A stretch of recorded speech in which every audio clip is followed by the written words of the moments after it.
Well, I opened the floodgates. I asked you guys to tell me what you disagree with me about the most, and y'all did not hold back. There were hot takes, there were funny takes, there were you might need therapy takes. So today, we're looking at what you guys had to say about everything from my beard to mutual funds, and I'm gonna address the criticisms head on. Let's get to it. All right, so here was the original ask on my YouTube community feed. I'm probably gonna regret this, but I wanna hear it straight from you.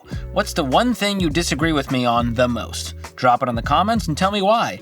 I'll be reading them, and I might even respond to a few of the spiciest takes in a future episode. Bonus points if you make us laugh.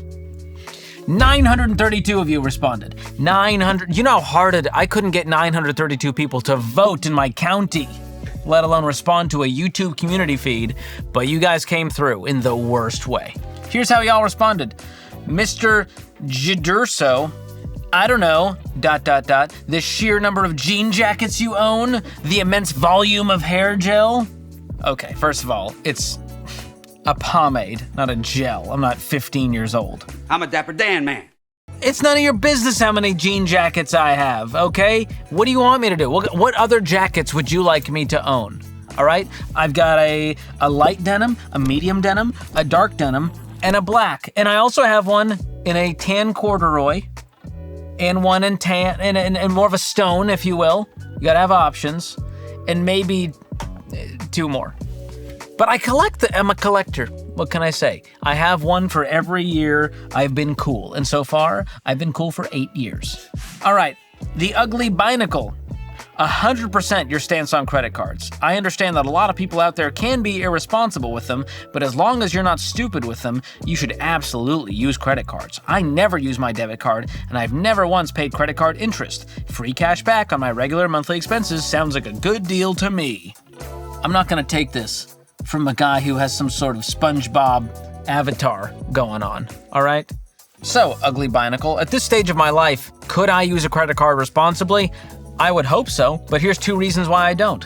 Number 1, I know it's gonna cause me to spend more than I would have if I had used my own money. Every study has shown this. This is just classic human behavior. Use other people's money you have to pay back later, you're gonna spend a little more. Use your money that you have now, you're gonna feel a little more pain and tend to spend less. That's reason number 1. Reason number 2, all of these rewards, where are they coming from? Well, they're coming from gross credit card companies that are screwing people over, and the rewards are largely from people paying a whole bunch of interest because they're struggling. And so I just don't want to be a part of a broken system at the end of the day, on top of the fact that I'm going to spend less using my own money. Case closed. Goodbye.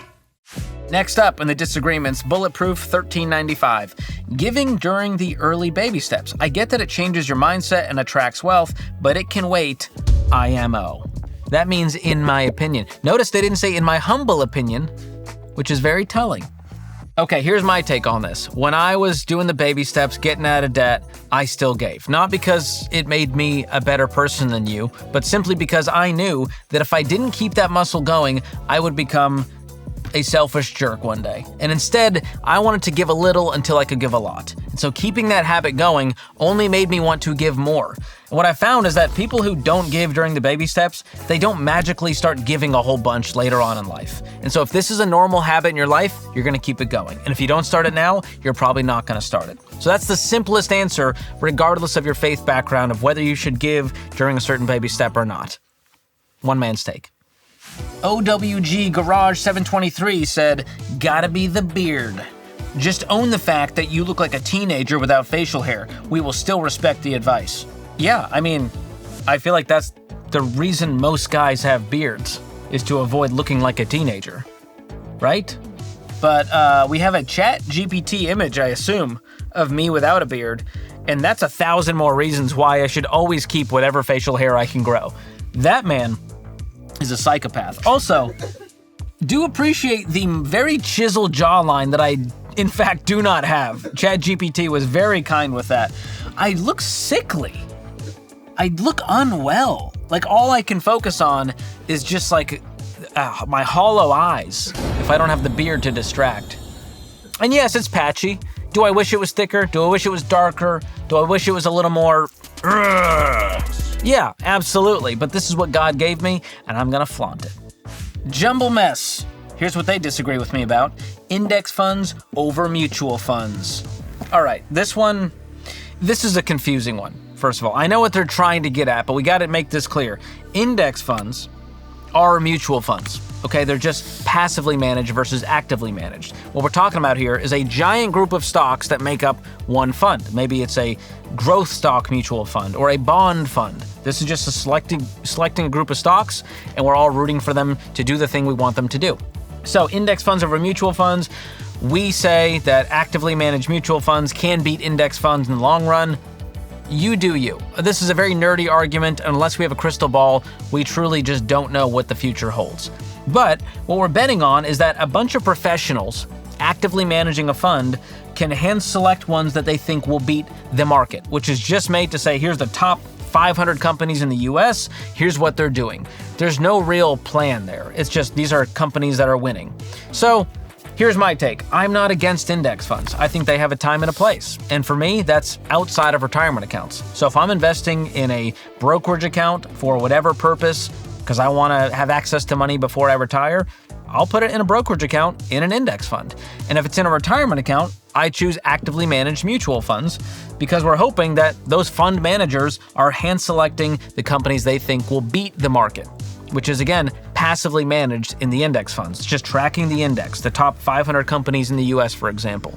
So that's why I choose mutual funds and when I choose mutual funds, but I'm not anti-index funds. I think if you're doing that, you're doing the right thing. You're betting on the racetrack instead of the race horse, which is risky.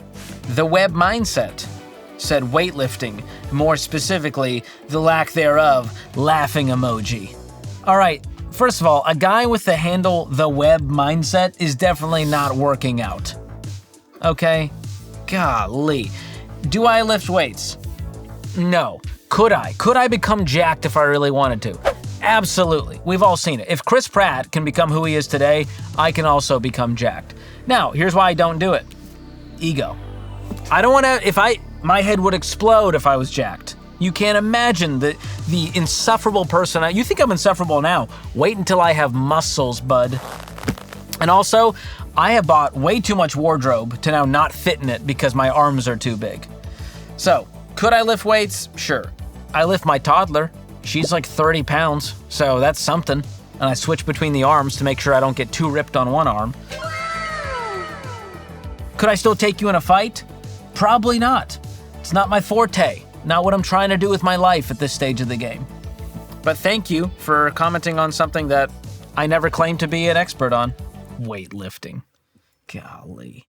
Next up on the disagreements, this is exhausting already. Pearl Escobar 9449. I disagree with the million bots invading all of the comment sections in your videos. Maybe Delete Me can help get rid of them. Laughing emoji. And a crying Tinkerbell as the avatar. That's jarringly sad. Yeah, I'm with you on that, and I wish there was something I could do about it. I don't know that Delete Me has a service where they can clean up my comment section, but Delete Me, if you can create this, hit me up. And if you guys know of a service or someone that can do this, hit me up. Because our team, they're busy working. So they're not in there in the comment section just going delete. That's all, folks. We got stuff to do, okay? We got people to help. The bots are gonna bot. Just ignore them, keep scrolling, move on with your life. And another thing, this is not just a me problem, this is a YouTube problem. Go to any channel, go to the comment section on any super uber successful YouTuber, you'll find the same thing happening, and it's a huge problem, and I think YouTube should be ones to deal with it, not me paying some guy a salary to click delete in a comment section, all right? Any old monkey could do that, but I can't afford a monkey, because they know their worth.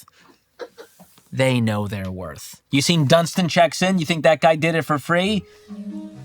Now, while cleaning up a comment section isn't Delete Me's specialty, cleaning up your digital footprint definitely is. Delete Me will keep your personal data away from spammers, scammers, and creepy stalkers lurking on the internet. They find and remove your info from hundreds of data broker sites that make money by selling your personal information. Then Delete Me sends you a report showing you how much time they saved you from doing it yourself. So help protect yourself from the risks of online scams and data breaches with Delete Me, a sponsor of today's video.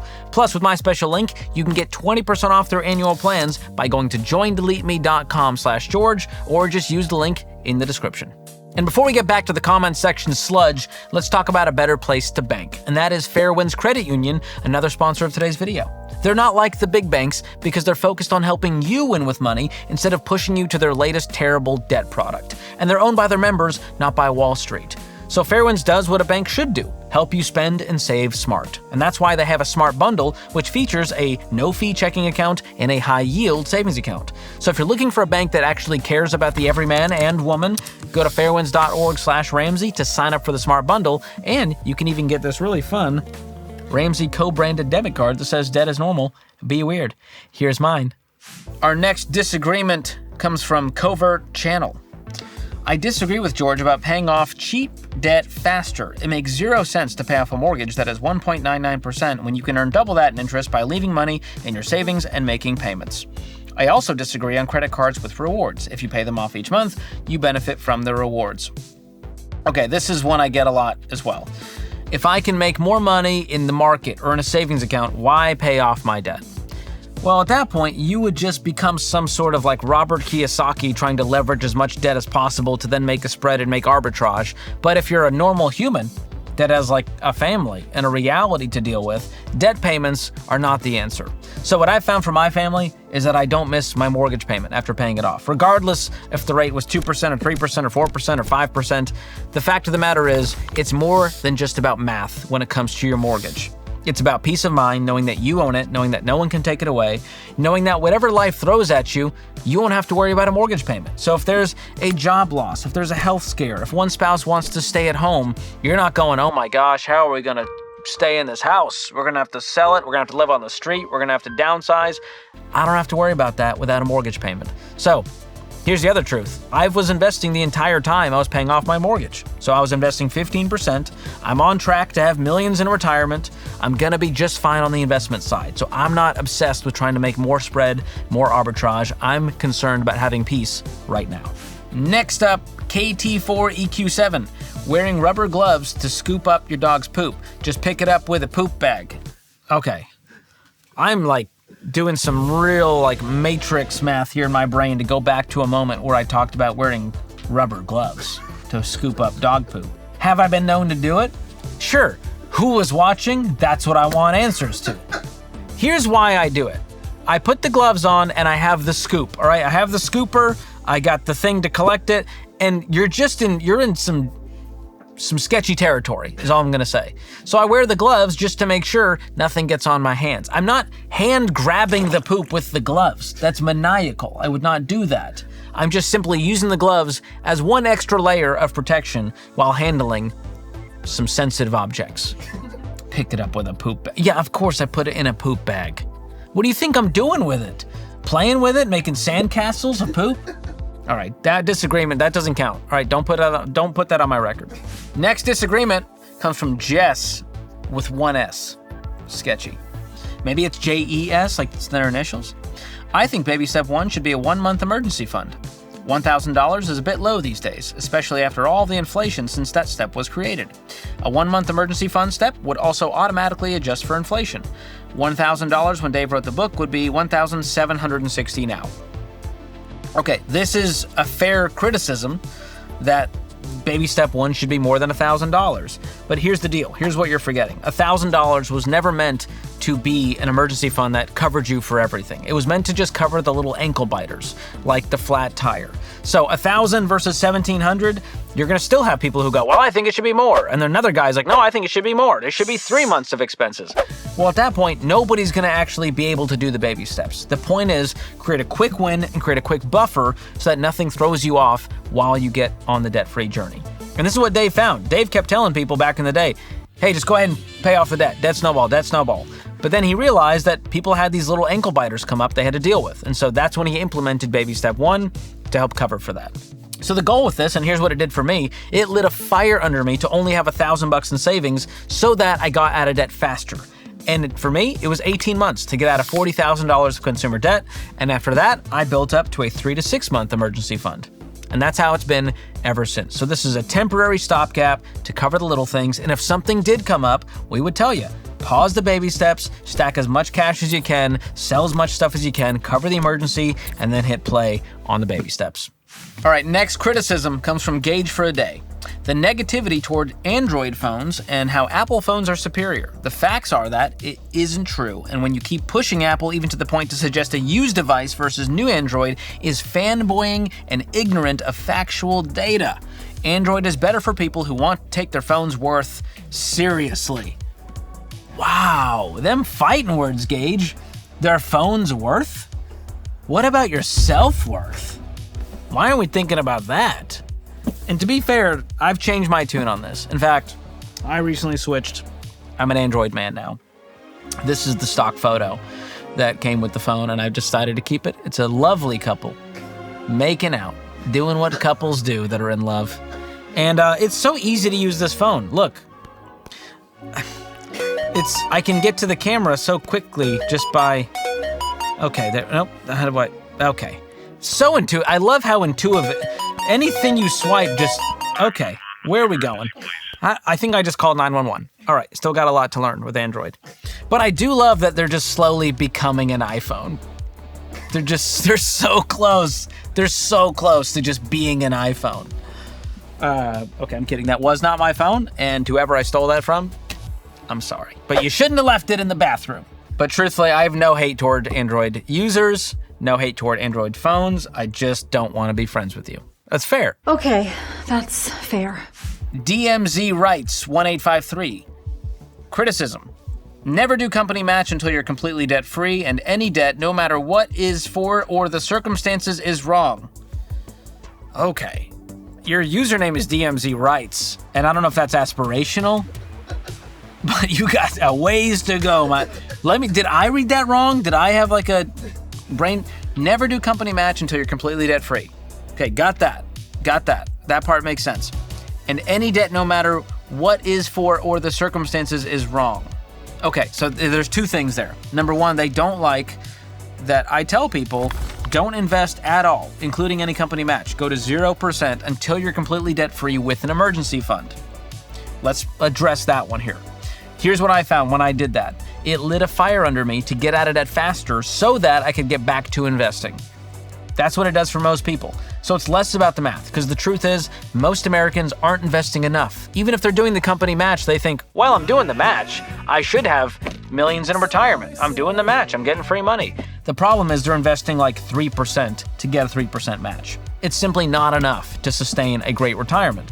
So I tell people invest 15%, which means if you just pause to zero for like 18 to 24 months, which is the average time it takes to get out of debt using our method, the debt snowball method, well, then you're going to go from 3% to 15%. You're going to 5x your investments just by getting out of debt faster once and for all. So that's why I did it. That's what I've seen work. Next, criticism. Not taking on any debt no matter what it is for the circumstances is wrong. Yeah, it's not a moral thing. It's not like it's wrong in that sense. I just think once you take debt off the table, you change your value system and you decide, I'm not a person who wants to owe someone money.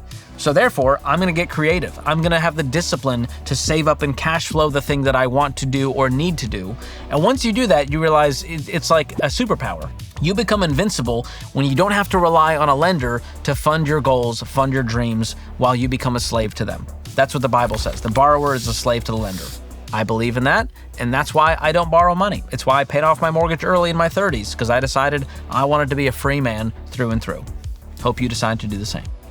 Hope you get better at writing, too. Sick burn. Darth Bomber is next. Well, he has quite the wow. Hello, Dolly. Get ready for this one.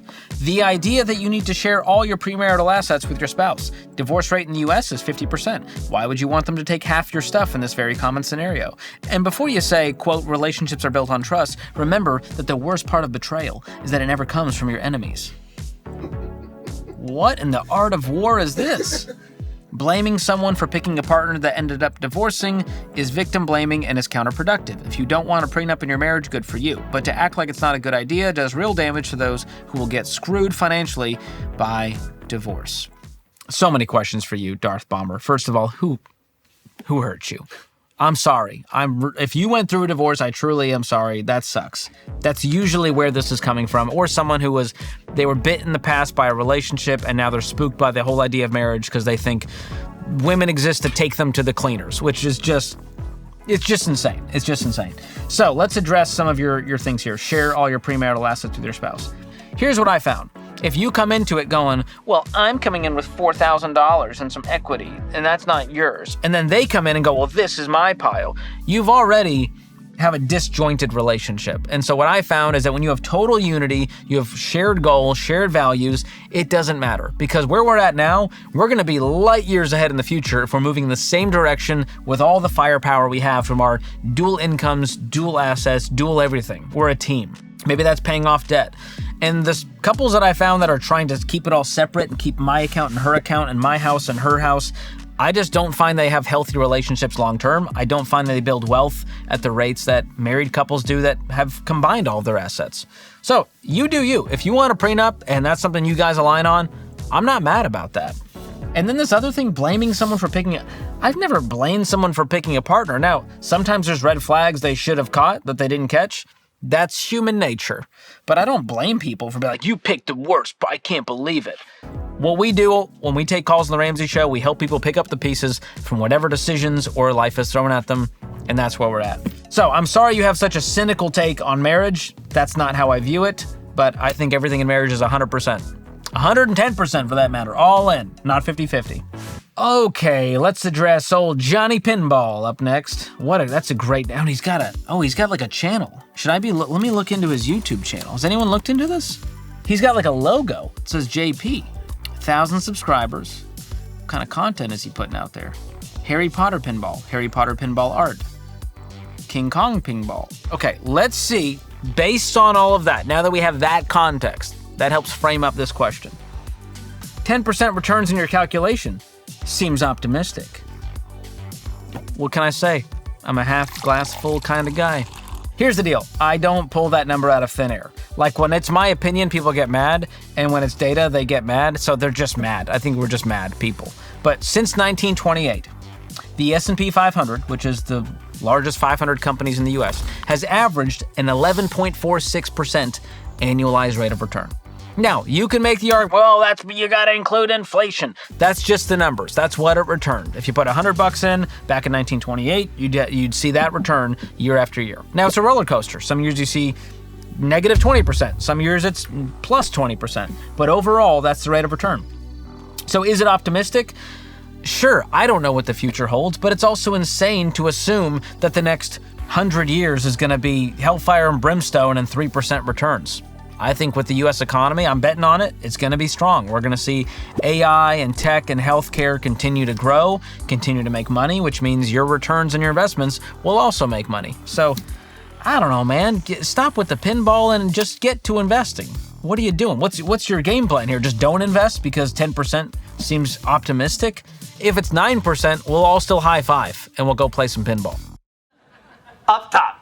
But hey, shout out to Johnny Pinball. He's doing the dang thing. He's uploading content, I assume regularly. His last video, 2 months ago. Johnny, we could do a little bit better than that, but I'm gonna encourage everyone to subscribe while knowing nothing about this channel, so subscribe at your own risk. I hope it's family friendly. But a lot of Stern, I don't know what Stern means. Is that a brand of pinball machine? I'm aloof to the pinball world, so I got a lot to learn from old Johnny Pinball. All right, I am this close to hitting my daily quota on disagreeing with people. But if you're still having fun watching me react to ridiculous stuff on the internet, keep watching this next video where I take a look at broke TikTokers, including one bold man who financed an in-ground pool with the intention to never pay it off. Give it a click or use the link in the description to check it out. And be sure to hit like, subscribe to the channel, and share this with your most disagreeable friend. Maybe it will finally give you two some common ground. Thanks for watching. We'll see you next time.